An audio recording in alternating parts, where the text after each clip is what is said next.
Kayla Mahon is an artist from Gore on the South Island of Aotearoa, New Zealand, who was the winner of the coveted 2000 and 2008 New Zealand Overall Gold Guitar Award. She was also one half of country music duo The Heartleys, releasing 2 albums. Last year, she released the single Love's Got a Witness, and now she has a new song, Little Man, both of them taken from her forthcoming album. So we can talk about the song and the album and some other things she has going on. Hi, Kayla. Hi, how are you? I'm very well, thank you. And last time we spoke, I was marveling at all the many balls you have in the air at any one time, because you also work as a nurse and you have music you're doing in your community. But I'm going to focus on your new single to start with. So what was the inspiration for Little Man? Little Man is about my son, Harley. I just, over the last 6 years, I've watched him be courageous and fearless in everything he does. It might be kicking a ball, jumping, or trying to fight you, or everything he does is done with passion and no judgment. And I just thought, man, I wish I had more of that. I wish I had that judgment that wasn't there on me, that I probably just bring onto myself. But they don't care. They're like, here I am, I'm doing it. So that's where Little Man comes from. Was there one point in time in particular where the spark of the song came to you? Was there something he was doing that you just went, oh, Bing, yes, I'm going to write about that? I think it has been watching him play Ripper rugby here. When he is on the rugby field, he might be 5, but he plays with conviction and doesn't miss a beat and just goes for it. And I think that was a moment where I was like, whoa, if us adults could take on that passion and that drive, we'd all be doing such great things. Yeah. Possibly also he's been watching the All Blacks, because of course in New Zealand there's no way around it. Yeah, it's big. Yeah, absolutely. Can't get away from it. Yeah. Now, you said that you hope the song encourages listeners to embrace motherhood. So I'm wondering what the most surprising thing about motherhood has been for you. The most surprising thing, I think, well, obviously the love they bring you. Out of everything that I do in my life, still being with my children is the most amazing thing for me. And they really do inspire you to write heartfelt songs. And what's really cool about this song is I can have this memory of Harley captured in a video clip in a song that he can have for the rest of his life. Yeah. So that's probably one of the most special things about releasing this song. So I'm also wondering if Harley's been the same since he was born. My mother was a pediatric nurse, and she's always maintained that like children come out fully formed. Like she just said, the personality's there from the start. So I'm wondering all the things you're saying about him, if he was like that as a newborn. Oh, as a newborn, he was a wee chubby thing. He's just been really like a chillaxed kid, but he just gives everything a go, and he came out ready to just go for it. So when you see the video clip, you'll see him from when he's a wee one, just zooming around on his blimmin' car around the kitchen, like just full speed. So yeah, it's been a long time watching him, but just so joyful. Yeah, right. So I'm also, we've talked about, this perhaps the surprising thing of motherhood, but you're an artist and you have, as I said, quite a few responsibilities. So I'm wondering about the challenges of balancing motherhood with art, actually, and perhaps thinking that you shouldn't take that time for your art because you have the children. Oh, that definitely played on my mind for quite a few years. I sort of took a step back when I had Harley for about 4 years. I still taught music and was amongst music, but I didn't think I had the time to be able to be a mum as well as I could be and do me. So when Harley went to school, I ended up getting more time during the day. I would have a day here and there where I could sit and write. I could get on my computer and start. And then what I found with me pursuing my love of what I was doing, they're coming along for the ride. Mm-hmm. Harley is so excited to get a t-shirt with my name on it the other day. I was like, oh my goodness, he won't be like this when he's like 16. So I'll enjoy it now, and they are all coming on my journey and loving being part of video clips and just everything I'm doing. I feel like it's a real collaboration thing for my family now. Oh, that's fantastic, because also he can be a little roadie, Yeah, they are my little roadies. But I don't just have 2. I have another 8 roadies in my family that are all musicians, so it's a big family affair. Well, actually, that's probably a really good time to talk about a family music project that you are also working on. So your daughter and your 7 nieces. Collaborators. So please tell us about that. So I have been teaching all of my nieces and my daughter Georgia since they could all probably from about 3 or 4 years old. Caitlin's 16, she's the oldest, and the youngest is 6. And I've been working with the girls to really become their own artists. So they're called Holt and Heart. They're my family band. They have been songwriting. We are recording an EP with them this year.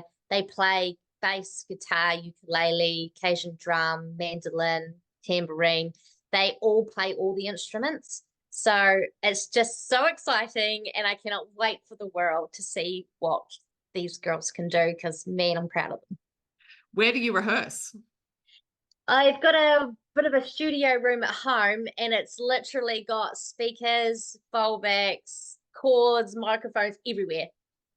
It's a whole setup I just leave out permanently. So when they walk in, they plug in and they go for it. So are they writing the songs themselves, or are you assisting on the writing side of things? Assisting with it, I have had other writers come in and sat with the girls, and we've collaborated in co-writing just so they can learn the art of songwriting. But they actually bring something completely different to the table that you wouldn't even think about. So the writing process has actually been quite cool. And they say lines without even worrying about what they're saying. Because sometimes in co-writing, you're like, oh, I shouldn't say that. That's not very good. But they're like, how about this? And how about that? You're like, that's really cool. So they're learning, but I can't wait to see that. Like my daughter and my other niece, Neela, they actually get in a room and they write themselves. Then I sort of just fix these songs up. So anything that I do, I think is such an inspiration for them, which is really cool. It absolutely is, and it's arguable that they wouldn't be doing it at all without you there, not only as the inspiration, but the river guide, so to speak. And also, I guess for them, it's a relatively safe space to create with each other because there's that elasticity in the family relationship where they can say something, and if Yes. someone else doesn't like it, they're not going to be banished or whatever. And yeah, when people are when we're children, when we're adolescents, banishment, exile from the social group is real. So it sounds like they've got a very healthy respect for each other. They do. And it's funny you say that. Family is very interesting, isn't it? Because one of the girls can be a little bit pooey with the other one. And you're like, right, just sort yourselves out. And then the next day they're fine. You're like, I think that's the beauty of family. They do have moments where they're like, why aren't I playing bass? Like, I should be doing that. Why does she get an extra song? Like, it's, those family dynamics are precious, but, you have your challenges, but you work it out because you're a family and you can. So it's really cool. Yeah. Now, there must be something in the water in Gore because there is another family band I'm thinking on, namely Jenny Mitchell and the Mitchell twins, who are from Gore. So there's clearly something about musical girls in families, maybe.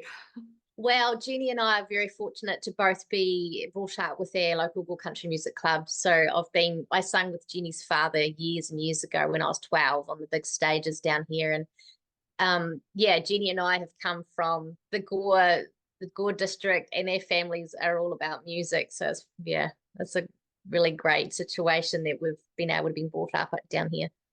I'm wondering if there are any comparable country music clubs in the whole of New Zealand, or because it sounds like Gore is quite a special area, and so that culture that's been created around the country music club has enabled artists like you and Jenny to start to flourish in your careers, and then work with other people, work with your families. Are you aware of anything else in New Zealand?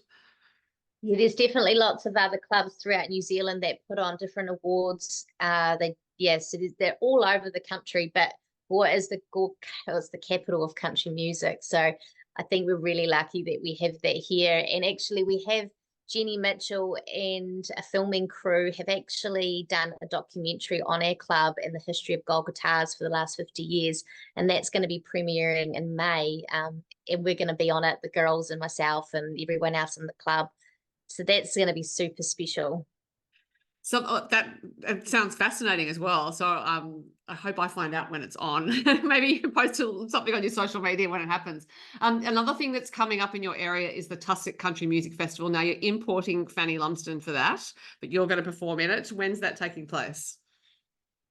So that is at the end of May. It goes for a 10-day festival, kind of like Tamworth, but on a much smaller scale. And it's in the middle of winter, which is not boiling hot like Tamworth.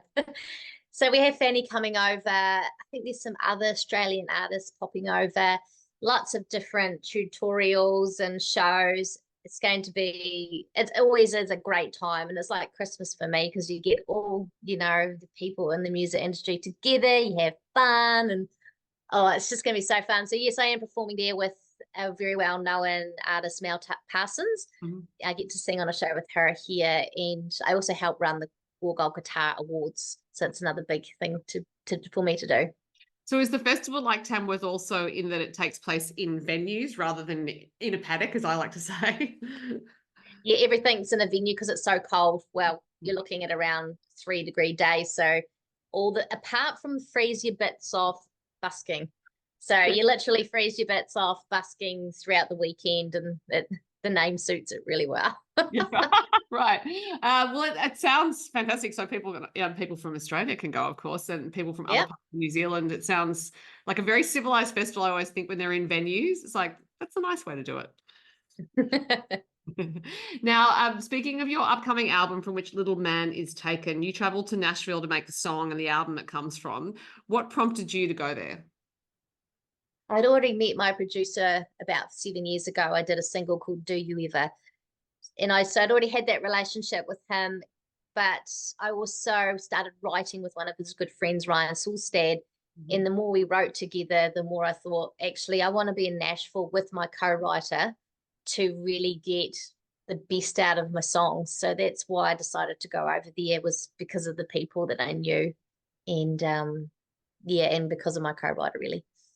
So the producer is Jay Took, and I'm wondering what makes him right for you. Like, was it an instinct just talking to him about it? For this song? Or for the album, just generally? Well, good thing about Jay is he is a very clever man, and he has created my songs in a way that was more than I thought they could be. And I think that's why I'm so lucky to have him doing my songs.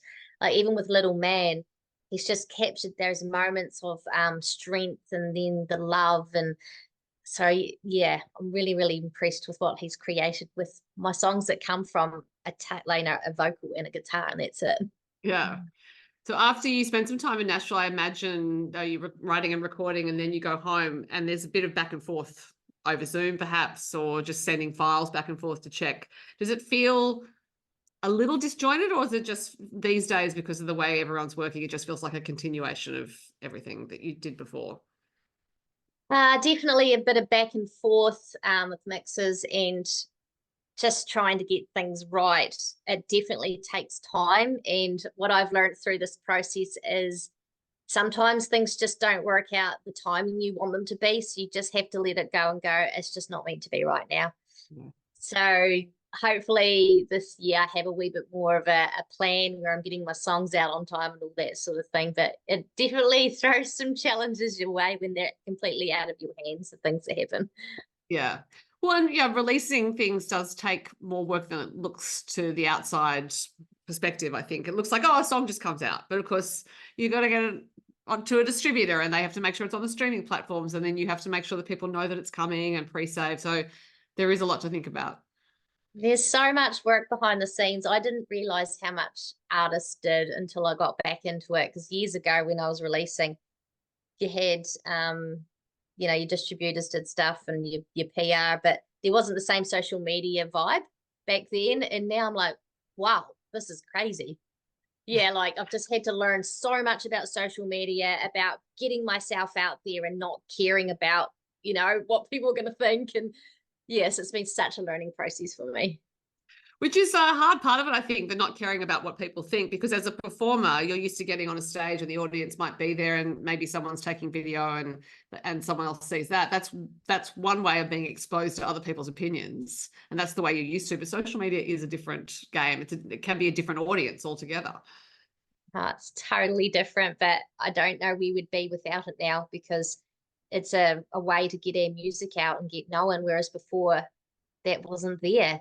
So I think we're very lucky that we have a platform where we can do that. When did you start writing songs for the album? About 18 months ago, I picked up a pen and said, I want to write a song about my granddad who just passed away. and I wrote a song called Six String Memories, which was about his guitar and him being part of that guitar. And when I play it, his memory comes back to me. So from that moment on, I was like, I can do this. This is me. I need to get my songs out. And that's when it started, the process. And this was a roll-on effect from there. So when you were thinking, can I do this? Do you mean you weren't confident you could write songs again? Because of course you had produced quite a lot of music. Yes, definitely. I've always been sort of self-doubting my skills as a songwriter. But tell you what, over this last year, doing what I'm doing, I'm really proud of myself because I'm bringing out songs that I really love. And I'm just so pleased I just stuck with it. Yeah. So in choosing the songs to go on the album, did you have a few that you selected from? So there are some that weren't recorded? Yeah, I did. And I actually love some of the ones I don't record. So I do them out at shows. And I actually think I do want to record them as well. It was kind of hard to squeeze them down to so many. But yeah, I've got some that I really want to do as well. Yeah, it must be quite bittersweet, I guess, thinking, oh, yeah, I have an album, but then there are these songs that don't have a home yet. I know, but it's really cool. You can sing them out live. That's a really cool moment too, because you're like, oh, I really loved when you sang Wish for Rain. I'm like, do you really love that? They go, yeah. And I'm like, when you hear people say things about your songs, you're like, well, maybe I should record it. People are connecting with it. So that's really good. Yeah. So in choosing which ones did go on the album, was it more about the song itself, like, oh, this is a great song and we should record it, or did you have like not a theme in mind for the album so much as a range of experiences you wanted to cover in the songs? It was a range of experiences. I don't really keep a theme. I release because it means something to me. I go from having quite country rock to like classic Shania Twain kind of like boot, whose beat have your boots been under vibe, and then I go to a really angelic angel song, and then I'm doing a big ballad about keeping hope when you're sick, and then I've got one called Bombshell Bobby, which is completely different and almost garage band 70s. So like for me, it's just do me. Don't have any restrictions on what I think I have to put myself into. And I haven't done that. I'm just like, this is me. This is my songs, and you either like it or you don't. So just as social media is a feature of an artist's life these days, so is not releasing an album. That seems to be it's an optional thing. So I'm wondering what you love about the art form that made you decide to do an album as opposed to just releasing a few singles. I think I just want to go out with a bit of a boom. Like, here I am. I actually mean what I'm doing. I'm not saying that that's what people think, but for me, I'm like, if I'm going to do this, I'm going to do singles. I'm going to put an album out, see where that takes me, and then keep on going. I want to keep on going. I want to keep releasing. So yeah, it's just been a real goal of mine through my whole life to have my own debut solo album. So that's why.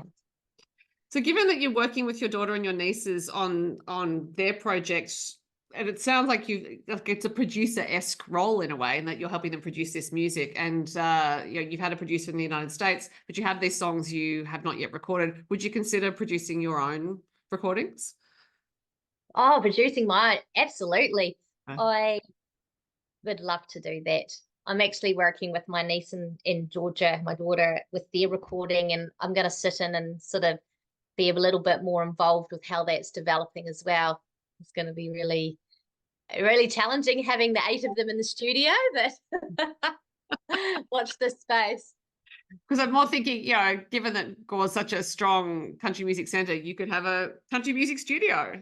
Absolutely. I think I'm halfway there. I've got these 8 country music little stars wanting to rise up, and oh, absolutely. I could probably have my own club going. So when is this album looking to be released? I am setting a date tentatively for the end of June. Okay, well, that's exciting. And yeah, I would think also that normally with an album comes a tour, but you have a few things to think about when it comes to touring. So is that a prospect? I am definitely looking into touring now. I'm contacting venues, thinking about maybe doing some secret shows. I'm just stepping out of that comfort zone again and going, I got to do this. So I'm in that planning stage now. I'll do a wee bit of a tour. in New Zealand after the release of the album, and I have a huge aim to get over to Tamworth this year as well. Well, I'm sure Tamworth will be happy to have you. And just coming back to Little Man, actually, there's something I forgot to ask you earlier, which is about the video, because from what I understand, there are two. One's a lyric video and one has some visuals. So why did you decide to make two? Yeah, I'm actually really excited about the second clip. So the first one's with Harley and myself, and then I wanted other people to be more involved with this song because it touched me in such a way. I thought, well, there's lots of other mums and grandmothers out there that would probably feel the same way. So fans have sent through their little men courageous moments that they're really proud of, and I've put them all together in a lyric video, and it's quite powerful. The videos that people have sent through kind of tug the heartstrings. So yeah, it's going to be cool. So when will those videos be released? Video is today on Right. YouTube, Little Man, and the next one I'll do in a week's time. So I should say we're speaking on the day of your release, which is the 16th of February. So anyone who's watching this at a future point in time can know that it's already out. But in the meantime, Kayla, I will say thank you very much for speaking with me about Little Man and about your other musical projects. I'm looking forward to hearing that album towards the end of June. Fingers crossed. Thank you. It was great to speak to you. Thank you so much. Always love having a chat.